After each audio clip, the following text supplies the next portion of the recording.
Let's improve English. Welcome to let's improve English. Friends, हमेशा की तरह इस वीडियो से भी आपकी इंग्लिश इम्प्रूव होने वाली है। मैं आपको कुछ डेली यूज इंग्लिश सेंटेंसेस बताऊंगा, कुछ ऐसी बातें जो हम हिंदी में करते रहते हैं उन्हें इंग्लिश में कैसे कर सकते हैं, इस वीडियो से आपको सीखने के लिए मिलेगा। और इस वीडियो के बीच में मैं आपको एक बहुत यूजफुल कंसेप्ट भी बताने वाला हूं जो किसी ने मुझसे कमेंट करके पूछा था। आप सबके लिए वो बहुत यूजफुल होने वाला है। इतना अंधेरा है कि कुछ दिखाई नहीं दे रहा। It is too dark to see anything। यानी कि यहाँ पर जो टू है ये हमें बता रहा है कि इतना ज्यादा अंधेरा है, बहुत ज्यादा अंधेरा है कि कुछ भी दिखाई नहीं दे रहा। It is too dark to see anything। लगता है उसका दिमाग खराब है। जैसे कभी कभी हमको किसी पे गुस्सा आता है ना, क्या कर रहा है वो, क्या हो गया उसे, लगता है उसका दिमाग खराब है। इसे कह सकते हैं He seems out of his mind। इसको आप ऐसे भी कह सकते हैं He seems to be out of his mind, या फिर सिर्फ He seems out of his mind। कुछ तो है जो सही नहीं लग रहा। कभी कभी हमें ऐसा फील होता है ना कि कुछ तो आसपास कुछ ऐसा घटित हो रहा है जो सही नहीं है। There is something that doesn't seem right। There is something that doesn't seem right। तो एक्चुअली में फ्रेंड्स याद रखना है, हिंदी में तो हम कहते हैं लग रहा, लेकिन इंग्लिश में जो ये सीम होता है ना, ये एक लिंकिंग वर्ब की तरह काम करता है। doesn't seem right, इसको हम कंटिन्यूअस फॉर्म में नहीं लिखते हैं। There is something that doesn't seem right, यानी कुछ तो ऐसा है जो सही नहीं लग रहा है। जो मैंने किया मुझे उसका पछतावा नहीं है। जो भी मैंने किया सही किया, मुझे उसका कोई पछतावा नहीं है। इंग्लिश में कहेंगे I don't regret what I did। I don't regret what I did। So regret करने का मतलब होता है to feel bad about something that you have done। यानी जो मैंने किया मैं उसे regret नहीं करता। तो regret एक ट्रांजिटिव वर्ब की तरह भी काम करता है, यानी एक ऑब्जेक्ट लेता है। यानी मैं regret नहीं करता। क्या नहीं regret करता? What I did। जो मैंने किया ना उस बात को मैं regret नहीं करता, यानी उस बात का मुझे पछतावा नहीं है।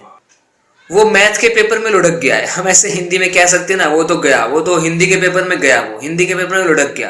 यानी थोड़ा अलग तरीके से बोल रहे हैं कि वो फेल हो गया। तो इंग्लिश में भी हम थोड़ा अलग तरीके से बोल सकते हैं He has flunked his math exam। He has flunked। So if you flunk some exam, some course, some type of thing, that means you don't succeed in it। यानी किसी चीज में फेल हो जाने को flunk करना भी कहते हैं। So he has flunked his math exam। तो यहाँ पर ये एक ट्रांजिटिव वर्ब है, इसने अपना ऑब्जेक्ट लिया math exam, यानी उसने अपने मैथ के एग्जाम को फ्लंक कर दिया है। इसका मीनिंग है फेल हो गया है। ये इनफॉर्मल है, फॉर्मल नहीं है। यानी फ्रेंड्स के साथ और ऐसे ही हम कैजुअली बोल सकते हैं He has flunked his math exam। वो तो मैथ के पेपर में लुढ़क गया यार, यानी फेल हो गया। अब फ्रेंड्स नीड के बारे में देखिए। नीड को हम इंग्लिश में कैसे यूज कर सकते हैं, किसी ने कमेंट करके मुझसे पूछा था। अब देखिए बहुत यूजफुल है, क्योंकि इसको हम एक सेमी मॉडल वर्ब कहते हैं। Semi modal verb.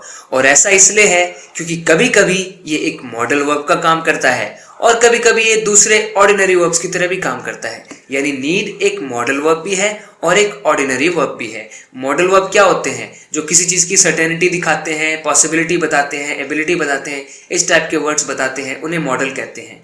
Core model तो नहीं है नीड, लेकिन ये एक मॉडल की तरह काम करता है, इसलिए इसको सेमी मॉडल वर्ब कहते हैं।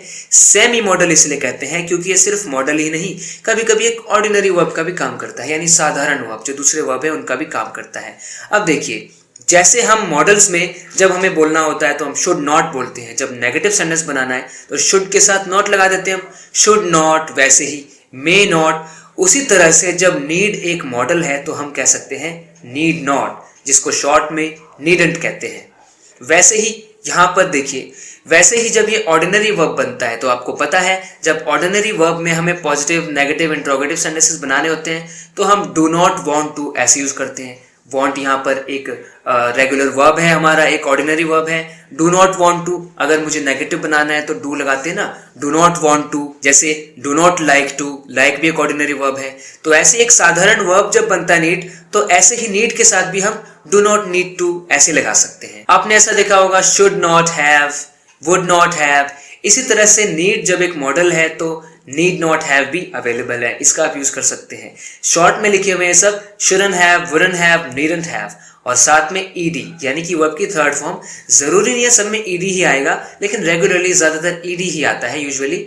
नहीं तो किसी किसी में दूसरा भी यूज किया जाता है थर्ड फॉर्म बनाने के लिए, कोई दूसरा तरीका, जिन्हें हम इर्रेगुलर वर्ब्स बोलते हैं। जैसे हमने डू का यूज किया ना नेगेटिव बनाने के लिए, वैसे हम डज का, डिड का भी यूज कर सकते हैं, डजंट, डिडंट। और वो बात तो आपको पता ही है, हमारी यूजुअल जो बात होती है कि जब आई, यू, वी, दे होता है तो उसके साथ नीड आता है, और ही, शी, इट होगा तो नीड्स आएगा, ऐसा आ जाएगा वर्ब के अंदर। तो ये कुछ कॉन्सेप्ट है नीड से संबंधित जो मैंने आपको बता दिए हैं। आपको इनको ध्यान रखना है कि नीड एक मॉडल वर्ब भी होता है, एक ऑर्डिनरी वर्ब भी होता है। और जब नीड एक मॉडल वर्ब होता है तो आपको पता है मॉडल के साथ किसी टू वगैरह का कोई यूज नहीं होता है। नेगेटिव बनाने के लिए हम उसमें सिर्फ नॉट लगा देते हैं, जैसे शुड नॉट, मे नॉट, वैसे ही नीड नॉट। और जब हम इसको एक ऑर्डिनरी वर्ब की तरह यूज करते हैं तो वैसे ही करते हैं जैसे हम वांट को करते हैं, want to, like to, need to. अब एक बात और देखिए, यहाँ पर मैंने टू को ब्रैकेट्स में क्यों लिखा हुआ है? सब में ब्रैकेट्स में इसलिए लिखा हुआ है क्योंकि यहाँ पर टू ऑप्शनल है। जरूरी नहीं है कि जब आप वांट, लाइक और नीड का यूज करेंगे तो टू का भी यूज करेंगे, सिचुएशन पे डिपेंड करता है। अगर इस वांट, लाइक और नीड के बाद कोई नाउन आ रहा है तो हमें टू की जरूरत नहीं है। जैसे मुझे बोलना है मुझे एक सैंडविच चाहिए, आई वॉन्ट अ सैंडविच, तो यहाँ पर टू नहीं आया। आई लाइक अ सैंडविच, मुझे एक सैंडविच पसंद है। आई नीड अ सैंडविच, मुझे एक सैंडविच की जरूरत है, तो यहाँ पर हमें टू की जरूरत नहीं है। टू की जरूरत जब है जब हमें इसके बाद एक और वर्ब लगाना है, जैसे कि मैं जाना चाहता हूं, I want to go. Do not like, I do not like to go, I do not need to go. तो इस तरीके से टू का यूज जब करेंगे जब इसके बाद एक वर्ब आएगा, नहीं तो टू को हम अवॉइड करेंगे, हम सिर्फ नाउन लगा देंगे इन वर्ब्स के बाद। अब फ्रेंड्स, ये कॉन्सेप्ट मैंने आपको बता दिए हैं। अब इनको बहुत अच्छे से प्रैक्टिस करने के लिए अब मैं आपको देने वाला हूँ कुछ एग्जाम्पल्स, जिससे आपको बहुत अच्छे से समझ में आ जाएगा इसको कैसे कैसे यूज कर सकते हैं। तुम्हें ये खरीदने की जरूरत नहीं थी, मुझे ऐसा कहना है। मैं कहूंगा you needn't have bought this, you needn't have bought this. यहाँ पर ये मॉडल वर्ब की तरह काम कर रहा है, जिसको हमने पास्ट बना दिया है। You need not have bought this, यानी तुम्हें इसको खरीदने की कोई जरूरत नहीं थी, तुमने क्यों खरीदा इसे। जैसे शुड नॉट हैव होता है ना, मैं बोलूंगा you should not have bought this, यानी तुम्हें ये नहीं खरीदना चाहिए था। और जब मैंने कहा you need not have bought this, तुम्हें ये खरीदने की जरूरत नहीं थी। आप समझ रहे हैं? देखिए अगला एग्जाम्पल, तुम्हें अपने पापा को बताने की जरूरत नहीं है। You do not need to tell your father. Do not को ही शॉर्ट में हम डोंट बोलते हैं। You don't need to tell your father. और यहाँ पर आप क्या देख रहे हैं, हमने हेल्पिंग वर्ब डू का यूज किया है, डू नॉट नेगेटिव बनाने के लिए। और इसका मतलब यहाँ पर नीड एक मॉडल वर्ब की तरह नहीं बल्कि एक ऑर्डिनरी वर्ब की तरह काम कर रहा है। और जब ये मॉडल बनेगा तो देखिए you need not tell your father. जब हमने नीड को एक मॉडल की तरह से यूज किया तो हमने सिर्फ नॉट लगा दिया, जैसे शुड नॉट, मे नॉट, वैसे ही need not. You need not tell your father. याद रखना है, अगर हम मीनिंग की बात करें तो मीनिंग इन दोनों ही सेंटेंस का एकदम सेम है। दोनों ही सेंटेंसेस का मीनिंग एक ही है कि तुम्हें अपने पापा को बताने की कोई जरूरत नहीं है। लेकिन याद रखना है, नीड को एज अ मॉडल हम फॉर्मल सिचुएशंस में करते हैं। एग्जाम्स में आप करेंगे तो बहुत अच्छा लगेगा। ऑफिसेज में, फॉर्मल सिचुएशंस में हम नीड को एज अ मॉडल यूज करते हैं, नहीं तो ज्यादातर हम ऑर्डिनरी वर्ब की तरह ही से यूज करते हैं स्पोकन इंग्लिश में। तुम्हें इस फोन की जरूरत नहीं है। You don't need this phone. अब आप यहाँ पर देखिए, यहाँ पर कोई हमारे पास दूसरा वर्ब नहीं है, तुम्हें इस फोन की जरूरत नहीं है। नीड के बाद हमने फोन लगाया, you do not need this phone. और यहाँ पर नीड एक ऑर्डिनरी वर्ब है, कोई मॉडल नहीं है। क्योंकि आप देख सकते हैं हमने सेंटेंस को नेगेटिव बनाने के लिए डू हेल्पिंग वर्ब का यूज किया है। आपको अब चीजें समझ में आ रही होंगी। कुछ और एग्जाम्पल्स देखिए। क्या मुझे दोबारा आने की जरूरत है? Need I come again. तो क्वेश्चन बनाने के लिए आपको पता है हमारे पास जब मॉडल होता है तो मॉडल स्टार्टिंग में आ जाता है, कोई दूसरा हेल्पिंग वर्ब होता है तो उसको हम आगे लगा देते हैं। तो यहाँ पर हमें क्वेश्चन बनाना था, नीड एक मॉडल है, need I come here, need I come again, क्या मुझे दोबारा आने की जरूरत है। जैसे कैन होता है तो हम बोलते हैं ना can I come again, may I come again, वैसे ही नीड आई कम अगेन। लेकिन अगर नीड को एक ऑर्डिनरी वर्ब की तरह यूज करेंगे तो होगा do I need to come again. तो यहाँ पर मैंने डू का यूज किया क्वेश्चन फॉर्म करने के लिए, do I need to come again, क्या मुझे दोबारा आने की जरूरत है। इस कमरे को सफाई की जरूरत है, दिस रूम नीड्स क्लीनिंग। तो आप देखिए जब प्रेजेंट की बात है और हमारा सब्जेक्ट सिंगुलर है तो हम वर्ब में एस भी लगाते हैं, दिस रूम नीड्स क्लीनिंग।